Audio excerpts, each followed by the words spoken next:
when I heard the jail call of her telling him that she's not going to be there all the time, and he just took it.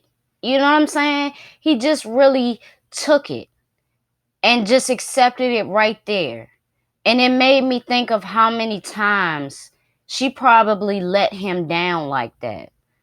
And I mean, I can't really remember if the behavior started in his adolescence, but it wouldn't be surprising to me if it did. With his anger and him not being able to deal with certain situations or stress and taking it out on other people, that's all he's seen in his childhood. So that wouldn't be surprising to me. But if you do nothing to help that, if you do nothing, and you can do something as small as have a conversation with your child, that's your child. You can talk about anything with your child. You brought them into this world. So, my heart was definitely with him. Listening to that, I felt the pain. I felt the numbness. That's the biggest thing that I felt, because time and time again, by your parents or whoever is in charge of raising you, you just get used to that. And it's a terrible thing to get used to be let down by a person or people that you are supposed to be looking up to. So, moving forward, the last thing that I want to speak on as far as his mother is concerned is when the trial was happening, Aaron Hernandez found out that his mother was sleeping with his cousin's husband. Why? As if you couldn't find anybody else. And let me just tell you this. It don't even matter if Aaron and his cousin Tanya was close or not. I know that they were, which makes it even more, 100 more times terrible. But it don't matter to me. You don't do that. For what? As if there's no other men in this world. What is your point?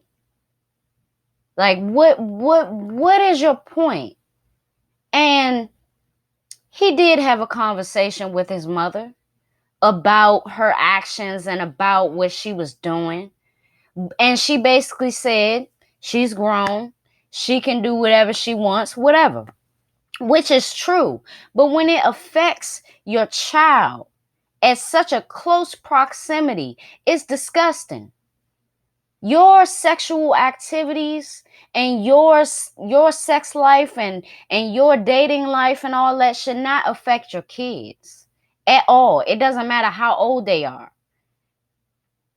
It doesn't matter to me. That her doing that spoke volumes, because you really don't care.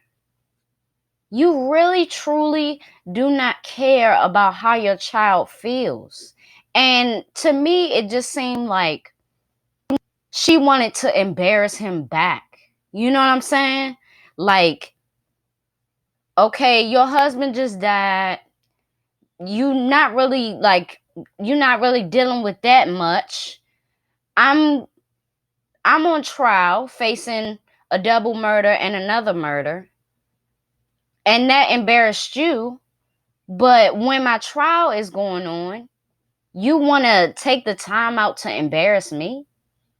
I think she even showed up with the dude at court. Like, what is really going on? And it was really messed up to me, because his cousin Tanya, may God rest her soul, she was a very intricate part of this trial. So she had to participate in this trial. And her having to see that, And not only that, she had cancer as well.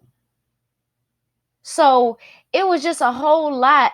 And the mom just moving like she don't care about nothing. Come on now. All of that rubbed me the wrong way.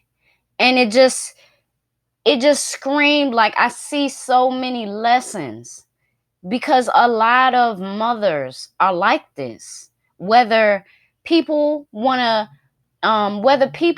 acknowledge that or not, it's a lot of mothers that's like that, that really don't care about the emotions of their child or parents, period. And then you really wonder how they committed all of these crimes and how they're accused of it. Listen, you didn't take the time out to really craft his mind. If his mind went to other places and very violent places, and you were nowhere around, you were living your life, that's on you. You never had conversations with your child about what they was doing. This is my thing. I feel like since he was doing football and that's what they wanted him to do, they weren't concerned about nothing else. And a lot of times, your behavior is a factor of not getting opportunities. But if you're really good at what you do, at football, a lot of people are going to excuse your behaviors until it gets to a certain point. And I feel like that's what happened with Aaron Hernandez. Now, it may have been a possibility that he knew for sure that he wasn't going to beat this other charge of murder.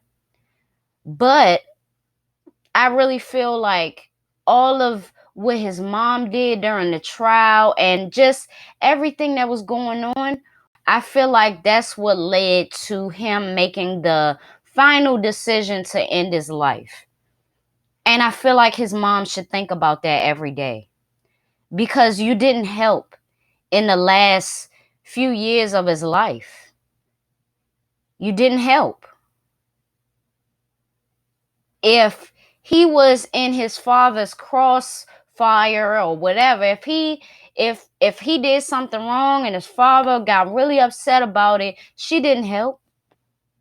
His behaviors being the way they were, she didn't help that either. Way before any charge, any murder happened. So we have to be conscious as parents of the mental state of our children, what we expose to our children, how we speak to our children, and just overall loving our kids. Like, my thing is, it don't matter how you was treated during your childhood. And it really do matter, but it really should, if you was treated badly, it really should make you want to be better. It really should make you want to not continue that dysfunction and toxicity. So, thank you guys for listening. Thank y'all for tuning in to yet another episode of Be For Real Podcast.